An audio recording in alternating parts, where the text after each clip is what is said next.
Hello, my name is Mark Chambers. I'm an economist at the Reserve Bank, where I focus on developments in the business sector and Australia's trade with other countries. I'm very happy to be presenting a brief summary of current economic conditions. The material in this presentation draws on the Reserve Bank's most recent statement on monetary policy, published on the 8th of May. At the moment, there is one thing that's dominating the assessment of economic conditions, and that's the global outbreak of COVID-19. As you would be aware, there have been outbreaks of COVID-19 in many countries around the world, as well as Australia. This chart here shows the number of new cases of COVID-19 recorded each day in various countries and regions around the world. In many of these countries, a larger proportion of the population has been affected than has been the case in Australia.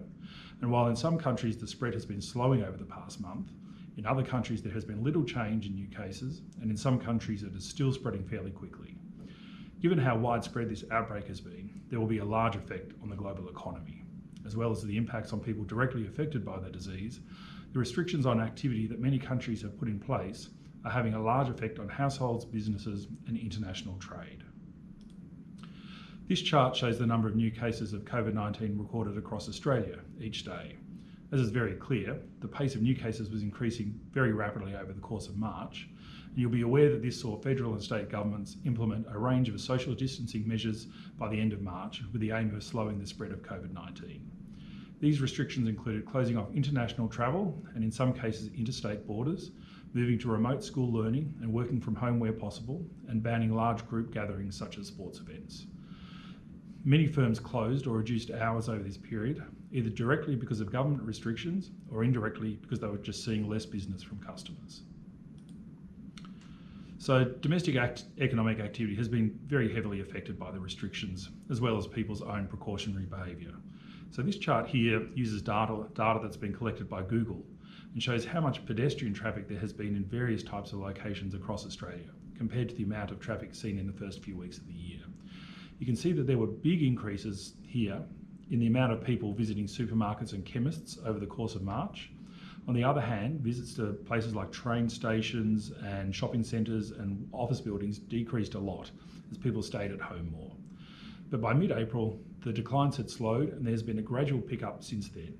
However, apart from groceries and chemists, foot traffic is still 25 to 50% below its level at the start of the year. You can sort of see this around here. So that's telling us that economic activity is still well below normal.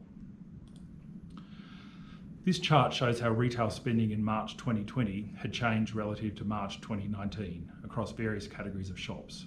Consistent with the foot traffic trends shown in the previous chart, there was a large increase in spending in food shopping and pharmacies in March. Spending in these categories was around 20% higher than a year ago.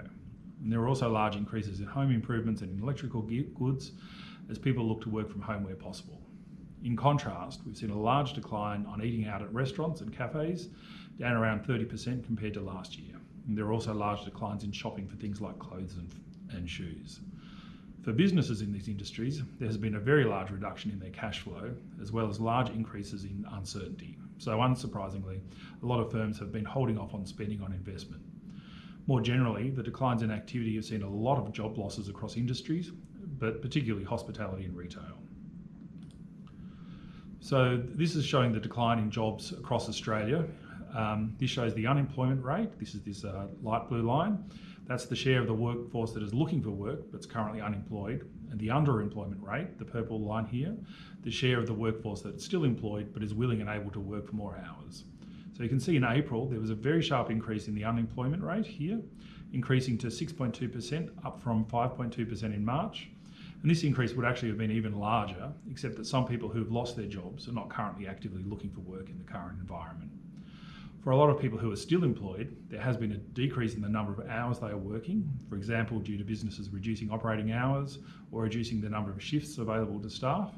And so reflecting this, there's been a big increase in the underemployment rate. Now, this reduction in employment is meaning households are earning less income, and lower income in turn might further reduce household spending and businesses' cash flows, with potential further rounds of effects on employment and income. So given this, the Reserve Bank has taken steps with monetary policy to provide support to households and businesses by lowering the interest rates that they pay to borrow money. We've lowered the cash rate to a record low of 0.25%, you can see this here, and have stated that rates will likely stay low for an extended period. And so this blue line here is sort of showing what the market expects rates to stay at for the next year or so. We've also implemented a number of other policies to support low interest rates, and at the end of this presentation there's a link to further information on what are sometimes called unconventional policies. As well as monetary policy, federal and state governments have taken very large fiscal policy actions which are providing substantial income support for households and businesses. This chart shows a range of key support measures announced by the federal government over March and April and the amount that's been budgeted for them. The largest amount of spending has been targeted at measures to support unemployment and attachment to workplaces, including JobKeeper payments. There's also been direct income support to households as well as measures to support business spending. There have also been policies to support household and business deferrals of rent and loan payments. Not shown on this slide, but states and territories have also announced a number of spending packages, mainly targeted at small and medium-sized businesses. In the near term, this mix of policies should reduce the financial stress of households and businesses. However, there is still expected to be a very large decline in economic activity in the near term, and the path of the recovery is uncertain. So this chart here, which was published in the Statement on Monetary Policy, shows a number of scenarios for the level of economic activity in Australia. Historically, you can sort of see here that the economy grows fairly steadily in this sort of purple line here, and up until earlier this year, we were expecting this steady trend to continue. However, now, given the sharp downturn in activity we are expecting, GDP is likely to have contracted by around 7 to 10% between December 2019 and June this year. Now, as restrictions are lifted and as households and businesses increase spending and employment picks up, we fully expect GDP to start recovering, supported by the fiscal and monetary policy measures that have been taken. It will take some time, though, for the economy to return to its previous trend. This baseline scenario, this sort of pinky line, assumes restrictions that have been put in place by governments are largely lifted by the end of September, but in a scenario such as this downside one, where restrictions remain in place through the end of the year, and household and business confidence only recovers slowly, you can see that growth and GDP don't get back to where we previously expected. On the other hand, it could be the case that we're in this upside scenario where things are growing more quickly, and so there's a faster recovery in store if that's the scenario we're looking at. Other economic indicators also evolve differently under each of these upside, baseline and downside scenarios. A key indicator for the Reserve Bank is inflation, that is the extent to which prices in the economy are changing. The Reserve Bank targets inflation of between 2 to 3% on average over time. A faster increase in prices could be a signal that overall demand in the economy is growing more quickly than supply, while slower price increases can indicate weaker demand.